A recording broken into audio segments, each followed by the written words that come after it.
Hello and welcome to my blog, Why the Government Does Not Have Our Best Interests at Heart. So this week I got extremely angry, and it's not often nowadays that I do so. I used to be a bit of a hothead, but definitely not now. This week the government announced that it was delaying bringing in restrictions of buy one get one free type offers on highly processed food. So things like it includes lots of sugar and fat, etc. It was also delaying restrictions on the free soft drink refills you see at McDonald's and other fast food chain outlets. It was pushing these restrictions back for a whole year.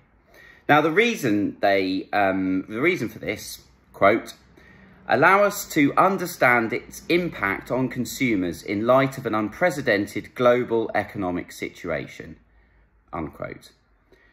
The way I read that, they're concerned that the cost of living has risen so high that now's not the best time to restrict offers on cheap goods. Now, I call them cheap goods because, quite honestly, that kind of food is not food at all. There's very, very little nutrition, anything to feed our bodies and nourish us. Basically, I think this is utterly, utterly irresponsible of the government, and it'll have terrible damage effect on you and I, our kids, and even those unborn. Now, the NHS is already under massive, massive pressure, and this will see an exponential increase in obesity-related illness and disease because of this delay. So when I say exponential, so pushing something back sort of increases the problem going later on. So do you remember back in lockdown when you could take, the first lockdown, you could take a mortgage holiday for 3 months?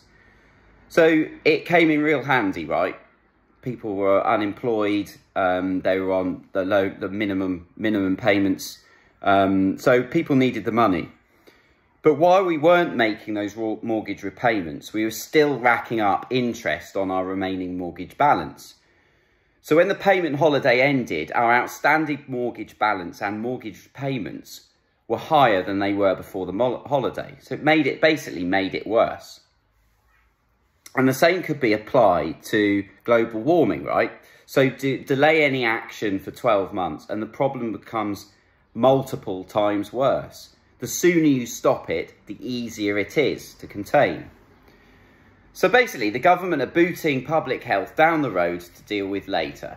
And I just don't believe it's right at all. You know, I get it. We're all feeling the crunch of the current crisis. And sadly, for many in the UK, it is now a choice between heating and eating. But here's what I would do if I were Prime Minister for a day to address both issues. So number one, I'd bring in heavy taxes on all goods containing more than a set limit of sugar, saturated fat, salt or artificial sweetener. For example, any product with more than 5 grams of sugar per 100 grams is heavily, heavily taxed. Then number two, I'd have a yearly review of these limits and look to reduce them further. Number three, I'd use the taxes raised to heavily subsidise all fresh food and produce, making the food very, very affordable for all of us. 4, I'd incentivise all retailers to stock fresh food and produce. For example, 50% of their stock must be whole unprocessed food, otherwise they're heavily taxed or fined. Number 5, I'd enforce better labelling on our fresh produce. For example, packaging on tins of pulses or packets of wholemeal pasta should display an easy, quick recipe with which to use the product. 6, I'd increase farming subsidies, particularly organic food, and I'd build a think tank to find a solution to reducing fresh food waste and making use of it. So we're definitely a nation addicted to sugar, and we need to wean ourselves off, because if we continue the way we're heading, I cannot begin to imagine how bad public health will be in 5 or 10 years' time. It's worrying. I'm a firm believer that sugar and highly processed foods are one of the top causes for our disease and obesity epidemic.